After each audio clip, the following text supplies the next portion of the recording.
this country, volunteering, the third sector as we call it, but the volunteering ethos is huge. So I wonder why that's not happening there. Let's talk to Najim in Farnborough about access to your religious faith, your religious community. Hello, Najim. Hi, Sheila. How are you? I'm fine, thanks. Yeah. So tell me, what's your story religiously?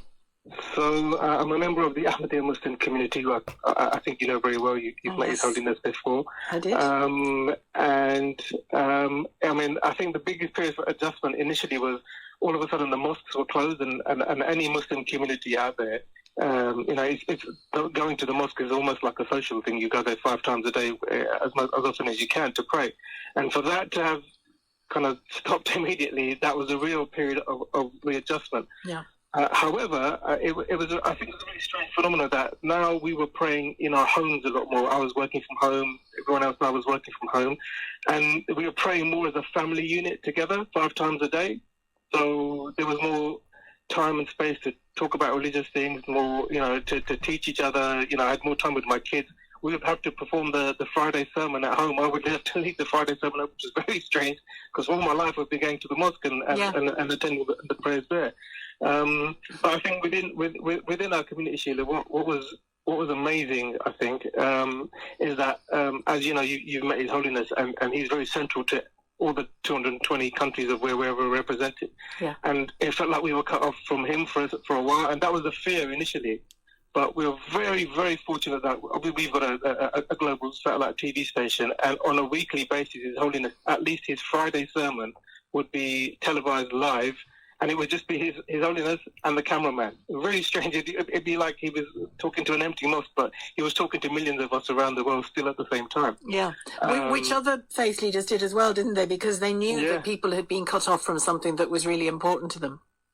Exactly, and not just that. The other strangest thing happens through that very same medium.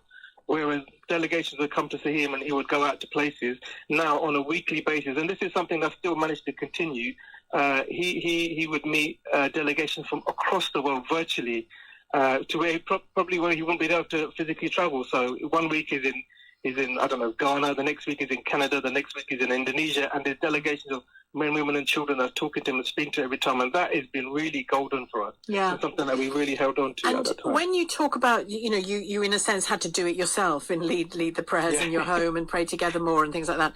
I know that on one occasion, it was in between lockdowns, we had a very kind priest come to my mum's house because she couldn't leave the house, and he did a mass for us in her front room with the windows wide open and all the rest of it.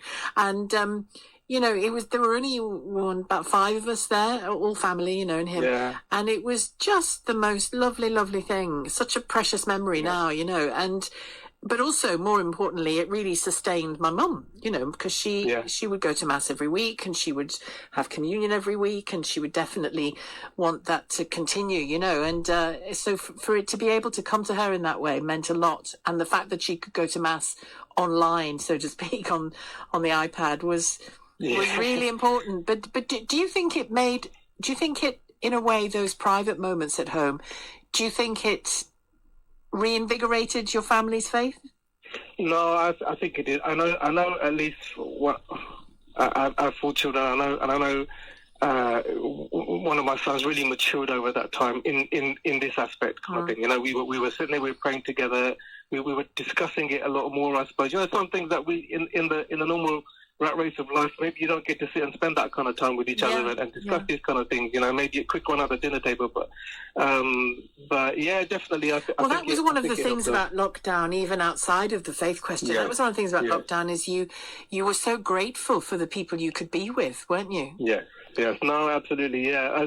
As hard as it was for being disconnected with people, at least within the 4 walls of my house, I could spend that greater time with my family, and I hope it really. I think it added value to some extent, but there's no substitute for us being a community, for us to be able to go out in and out back to the mosque and whatever. And I think it's like I said, you mentioned the word reinvigorating. And I think there was elements of that. It wasn't easy. It was definitely tough, because we are a community and we thrive on our events and all these kind of things that we do.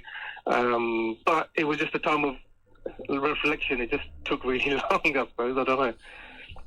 And it's an active community, isn't it? Your faith, you know what I mean? It's not just in the mosque. It's not just in the home. It's very much about looking outwards.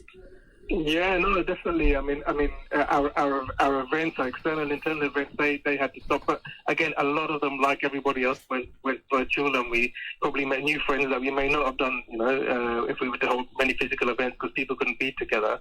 But we were a lot more connected, despite the fact that we were not meeting. But we had to find a way of trying to serve the local community at the same time because people were in need. So we set up. Yeah. Like a support line as well when we do shopping for members outside of the community, not just our people. We set up, services like that wherever we were able to help people to do all these good things. I think other communities were doing as well, but formally we tried to do a lot more like that. But yeah, I mean, like I said, nothing substitutes the things we would do. We do charity walks, we do runs, we do all these charity events which we had to rethink and go virtual with as well. I serve the charity that's the Community Arts Humanity First, and we do an annual telethon and all these kind of things, and we had to start from a charity's perspective, really rethink how are we going to do this? How are we going to do this? And have you kept the money as well? Obviously, people want to be together now that the lockdowns are over. But have you held on to any of those new habits at all, or did you learn anything in that process that has actually continued to help? Yeah, I think so. Yeah, I think sometimes some of the auxiliaries within the community still do a weekly or monthly a meeting or a class of some sort, religious class, some sort online. The kids' classes were online and these kind of things, but we tried to move back to the physical one because the children really needed to get out. Definitely. Yeah. And experience things more normally. Yeah, no, definitely. Yeah.